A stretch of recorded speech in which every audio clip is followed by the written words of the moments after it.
New modern digital school में मैं आपका स्वागत करता हूं। तो स्टूडेंट, आज हम जिस कविता को हमने स्पर्धा में लिया था, केवल एक ही स्पर्धक आया, विराज, और उसका रिजल्ट बुधवार के दिन अनाउंसमेंट होने वाला है। तो आज उस कविता को हम पढ़ेंगे और उसका विश्लेषण लेंगे, ठीक है। तो जीवन नहीं मरा करता है। मनुष्य सजीव जितने भी सृष्टि है, या फिर आप निर्जीव ले लीजिए, ऐसा नहीं है कि ये बोर्ड है, ये निर्जीव है, ये बना है, ये डिस्ट्रॉय नहीं होगा या फिर इसका अंत नहीं होगा।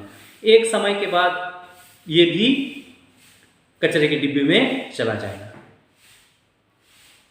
तो मनुष्य या फिर कोई भी वस्तु जब जीवन लेती है तो मरना आवश्यक है, मरना ही उसको मरना है। तो जीवन नहीं मरा करता है। इस कविता के माध्यम से कवि ने हमारे जीवन को जो दशा देने की कोशिश की है, जो दिशा देने की कोशिश की है। आजकल माहौल क्या हो गया है मेरे प्यारे बच्चों, कि हमें अगर कुछ चीज नहीं मिलती है हम डिस्टर्ब हो जाते हैं।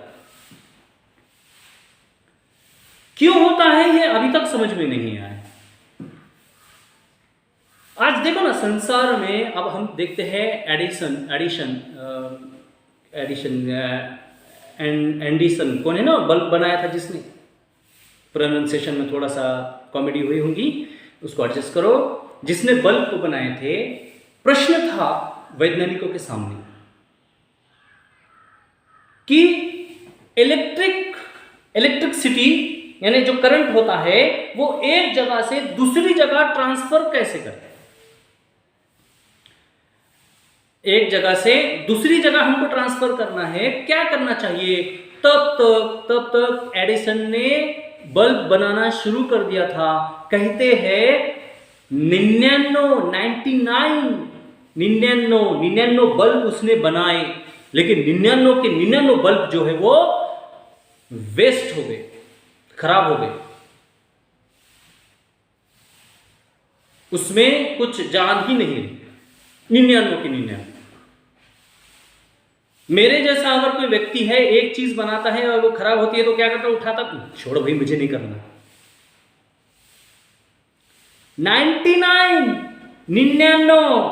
प्रैक्टिकल कितने, एक नहीं किया, 2 नहीं किया, 3 नहीं किया, 99 किया, 99 किया। और जब 100वां बल्ब उसने लगाया तो वो प्रकाशित हुआ, वो चालू हुआ। तब हम देखते हैं कि 99 में से 100वां लाइट जो है वो सक्सेसफुल हुआ। तो जब पत्रकार ने उनसे बात की और पत्रकार ने उनसे कहा, जर्नलिस्ट जो होते हैं, उन्होंने उनसे पूछा कि एडिसन भाई, आपने एक बल्ब चालू करने के लिए 99 अपयश आपको आए, तो आपकी इतनी मेहनत वेस्ट हो गई। तो एडिसन ने जवाब बहुत भारी दिया। उसने कहा कि भाई ये 99 ही है जिन्होंने मुझे सक्सेस किया है। ये कितने हैं? अगर पहले ही राउंड में अगर वो बल्ब सक्सेस हो जाता तो उसके पास दिखाने के लिए क्या होता, या फिर बताने के लिए क्या होता, मेरा संघर्ष ये था। संघर्ष क्या है? जीवन का अमूल्य घटक है। अगर संघर्ष नहीं है ना, तो मनुष्य के जीवन में निराशा है। अब मान लीजिए आपके पास करोड़ों रुपए हैं, इतने रुपए हैं कि आप बैठकर खा रहे हो, आपको कोई चिंता नहीं है, समाज की कोई चिंता नहीं है, गली की कोई चिंता नहीं है, आस पड़ोस की कोई चिंता नहीं है। उस समय आप क्या सोचते हो? मुझे क्या करना है, दुख मुझे क्या पता होता है, ये मुझे क्या पता होता है। संघर्ष नहीं है, जीवन में मजा नहीं। लोग आज निराश होकर जी रहे हैं, निराश होकर। क्या बताओ आपको, इतने लोग डिप्रेशन में जी रहे हैं, इतने लोग टेंशन में जी रहे हैं कि क्यों टेंशन है? कोई का भी टेंशन, किसी भी बात का टेंशन, किसी भी बात का टेंशन। अल्बर्ट आइंस्टाइन, इनके बारे में कहा जाता कि सबसे ज्यादा भुलक्कड़ इंसान था, भुलक्कड़। इन्हें आज की डेट ये तक याद नहीं रहती थी। और खुद का फोन नंबर अभी तक उन्हें याद नहीं था। एक दिन वो अपने मित्र के पास गए और मित्र ने उनसे पूछा कि भाई आपका फोन नंबर क्या है? आइंस्टाइन परेशान, क्या करें, इधर उधर ढूंढ रहे तो डिक्शनरी उनको दिखी। कौन सी?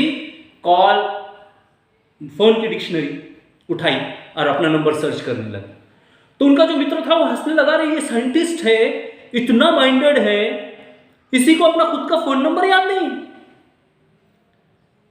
तो गलती से पूछ लिया कि भाई एक बात समझ में नहीं आ रही, आपका फोन नंबर आपको कैसे याद नहीं? तो उनका उत्तर देखिए, उनका उत्तर क्या आया। कहने लगे कि जब ये चीज मुझे पुस्तक में मिल रही है तो मैं इसे याद क्यों करूं? याद तो वो करूंगा कि जो मुझे नहीं मालूम है, याद मैं वो करूंगा जो मुझे मालूम है, मालूम नहीं है मैं बोलूंगा, वो ढूंढने की कोशिश करूंगा। संघर्ष, जीवन का जो संघर्ष है ना, आप सोचेंगे कि देरे हरी पलंगावरी नाही भेटणार, का भेटणार, कशासाठी भेटणार तुम्हाला इथे गोष्टी? एखादी घटना जर तुमच्या समोर येत असेल, तुमच्या जीवनाला टर्निंग पॉइंट भेटत असेल, ते जीवन तुम्हाला जगण्यासाठी एक विशिष्ट रूप भेटत असेल, तर का तुम्ही त्या मार्गावर जात नाही? आता मी हिंदीचा मराठीमध्ये का बोलतो? कारण मला भी सवय झाली पाहिजे की नाही मराठी बोलायची. नाही, तसं नाही. फक्त संघर्ष काय आहे हे मातृभाषेत तुम्हाला सांगतो की जीवनात जर तुम्हाला एखादा संकट येत असेल, जीवनात जर तुम्हाला एखादी खूप मोठा त्रास भेटत असेल, तर एक लक्षात घ्या की जीवन तुमच्यासाठी काही ना काही नवीन बघण्याची संशोधात आहे. तुम्हाला काहीतरी नवीन भेटणार आहे म्हणून तुम्हाला संघर्ष येतोय.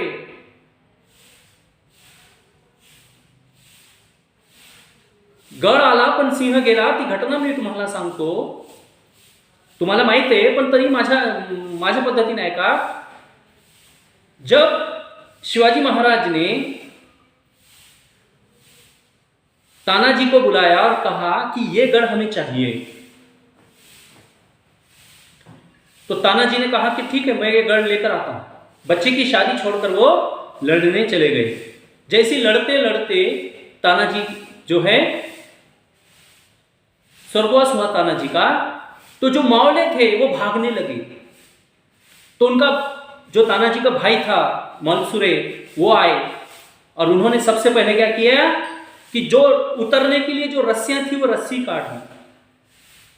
जो उतरने की जो रस्सियां थी ना वो रस्सी काट दी और कहा कि अब मरो नहीं तो लड़ो. इससे जंप मारकर मरते होंगे तो मर जाओ, नहीं तो लड़ना है तो लड़ो. क्या हो गया जी?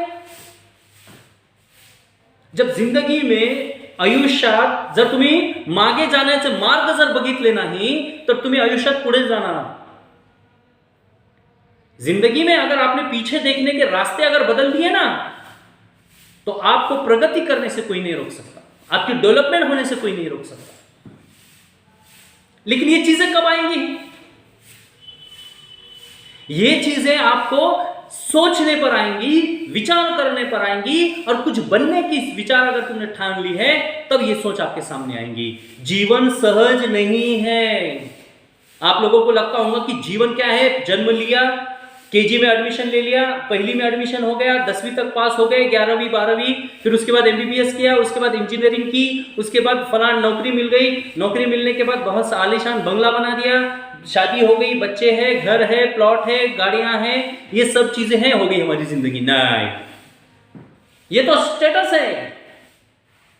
ये तो आपको जीने के लिए ये मार्ग बताया गया है. घर अच्छा हो, फैसिलिटी वाला हो, ठीक है, गाड़ी हो, कहीं जाना है, ठीक है. ये संघर्ष नहीं है, ये संघर्ष नहीं है. संघर्ष तो वो है कि आपने उसको पाने के लिए कितनी मेहनत की. उसको पाने के लिए कितनी मेहनत की, ये संघर्ष. मनुष्य जन्म लिया, उसको मरना है, आना निश्चित है, जाना निश्चित नहीं है। जीवन नहीं मरा करता है, इंसान मर जाता है, जीवन मरता कैसे? महात्मा गांधी ने अपने शरीर का त्याग किया, भूखे पेट रहे, ताकि लोगों को ये मैसेज पहुंचाया जाए कि मैं ये जो कर रहा हूं देश के हित में कर रहा हूं। शिवाजी महाराज ने अपना जीवन त्याग दिया किस लिए कि एक स्वराज्य ऐसा बने जो खुशहाल भरा हो। आज की परिस्थिति हम देखते हैं, आजकल के नेताओं के चाल चलन पे हम अगर थोड़ा सा ध्यान दें तो हमें किस तरह से हमें ये चीजें दिखाई देती है कि आज केवल राजकारण या फिर आज केवल पद केवल अपना स्वार्थ देखने के लिए कमाया जा रहा है।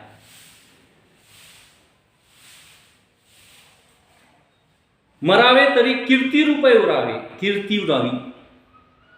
इंसान मर जाता है, जब मरने के बाद उसका नाम लेना तो सवा सलूट, बहुत बढ़िया था, बहुत अच्छा, मान लिया, क्या काम करके गया, कितना काम करता था। ये चीजें हमारे जीवन में आवश्यक होनी चाहिए। चलिए हम कविता को देखते हैं। छिप छिप आंसू बहाने वालों, अब यहां पर अश्रु दिया है लेकिन हम आंसू का उपयोग करेंगे। छिप छिप अश्रु बहाने वालों, मोती व्यर्थ लुटाने वालों, कुछ सपनों के मर जाने से जीवन नहीं मरा करता है। माला बिखर गई तो क्या है, खुद ही हल हो गई समस्या। आंसू गर नीलाम हुए तो समझो पूरी हुई तपस्या। रूठे दिवस मनाने वालों, फटी कमीज सिलाने वालों, कुछ दीपों के बुझ जाने से आंगन नहीं मरा करता है। खोता कुछ भी नहीं यहाँ पर, केवल जिल्द बदलती पोथी। कुछ भी खोता कुछ भी नहीं यहाँ पर, केवल जिल्द बदलती पोथी। जैसे रात उतार चांदनी पहने सुबह धूप की धोती। वस्त्र बदल कर आने वालों, चाल बदल कर जाने वालों, वस्त्र बदल कर आने वालों, चाल बदल कर जाने वालों, चंद खिलौने के खोने से बचपन नहीं मरा करता है। कितनी बार गगरियां फूटी, शिकन न आई पनघट पर। कितनी बार कश्तियां डूबी, चहल पहल वो ही है तट पर।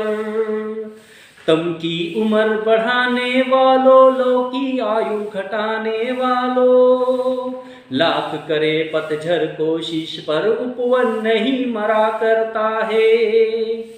लूट लिया माली ने उपवन, लूटी ना लेकिन गंध फूलों की। तूफानों ने तक ना छोड़ा, खिड़की बंद न हुई धूल की। नफरत गले लगाने वालों, सब पर धूल उड़ाने वालों, नफरत गले लगाने वालों, सब पर धूल उड़ाने वालों, कुछ मुखड़ों की नाराजी से दर्पण नहीं मरा करता है। इस कविता से लो तो बहुत कुछ है। पहली तीन पंक्तियों में क्या कहा गया है देखो। छिप छिप आंसू बहाने वालों, मोती व्यर्थ लुटाने वालों, कुछ सपनों के मर जाने से जीवन नहीं मरा करता है। हमारे सपने बहुत बड़े होते हैं, सपने पूरे नहीं हुए तो क्या आत्महत्या ये समाधान है क्या? नहीं। अरे जीवन तो बहुत सुंदर है, कहते ना सर सलामत तो पगड़ी हजार। तो यहां पर सपनों को टूटने से सोचो मत गलत कि भाई मैं ये हो गया मेरे साथ, चलो ठीक है। माला बिखर गई तो क्या है, खुद ही हल हो गई समस्या।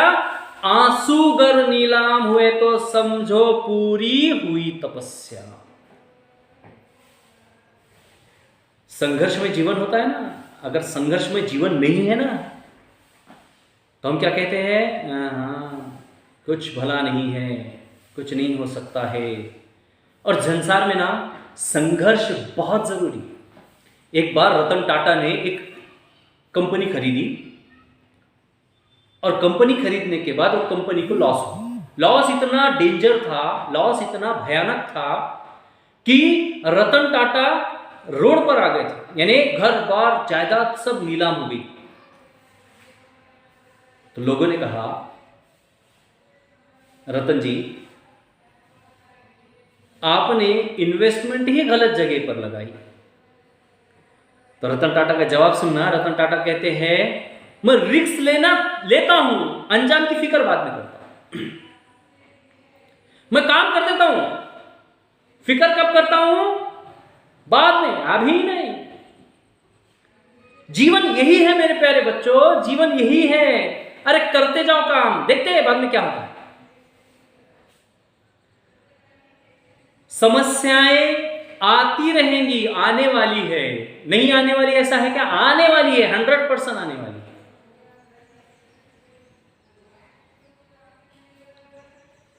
पर उस समस्याओं से जो निराकरण होता है, जो समाधान मिलता है, वो जीवन का सही सार बताता जाता है।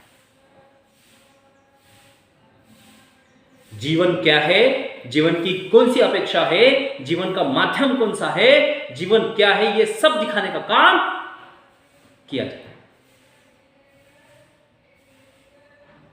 आगे की पंक्ति में क्या कहते हैं देखो, रूठे दिवस मनाने वालों, फटी कमीज सिलाने वालों, कुछ दीपों के बुझ जाने से आंगन नहीं मरा करता है।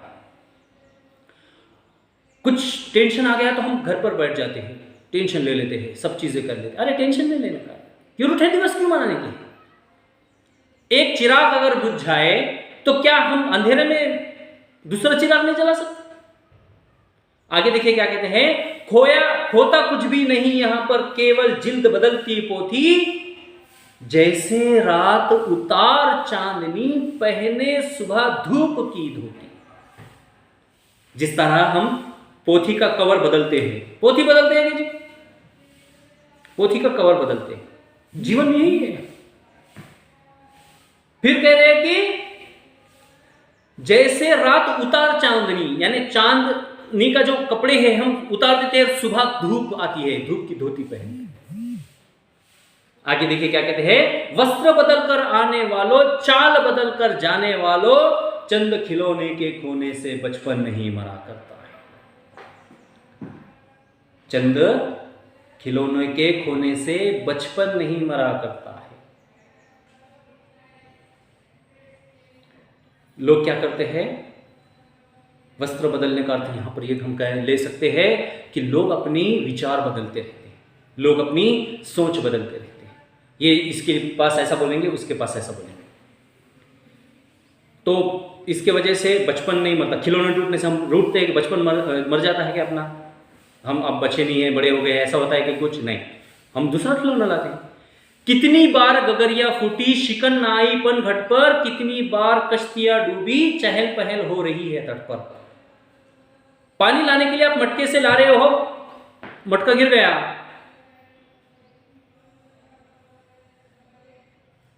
पनघट ने कुछ बोला क्या कि भाई अब तेरा मटका फूट गया, तू मत आ, बस ओके और नहीं। नाव में कितनी बार हम सुनते हैं कि नाव डूब गई, कितने लोग मर गए, लेकिन नाव पे चलने वालों की संख्या कभी कम हुई क्या, या नाव से ट्रैवलिंग करने वालों की संख्या कभी कम हुई क्या। चहल पहल तो तट पर जैसी की वैसी है। तम की उम्र बढ़ाने वालों, लौ की आयु घटाने वालों, लाख करे पतझर कोशिश पर उपवन नहीं मरा करते। देखो क्या कह रहे हैं, तम की उम्र बढ़ाने वालों, लौ की आयु घटाने वालों,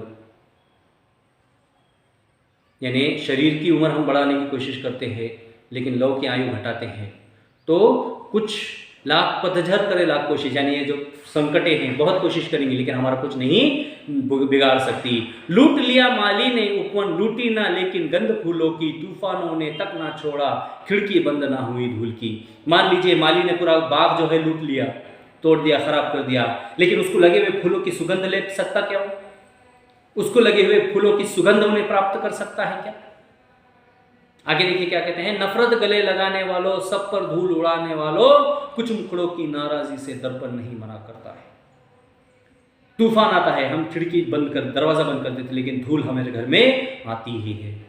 तो यहां कह रहे हैं कि नफरत जो फैला रहे हैं ना आज के समाज में, भाई भाई को लड़ा रहे हैं, गली गली से लड़ा रहे हैं, हिंदू मुस्लिम को लड़ा रहे हैं, सिख ईसाई को लड़ा रहे हैं, इस सब चीजों पर जो है ये रोक है।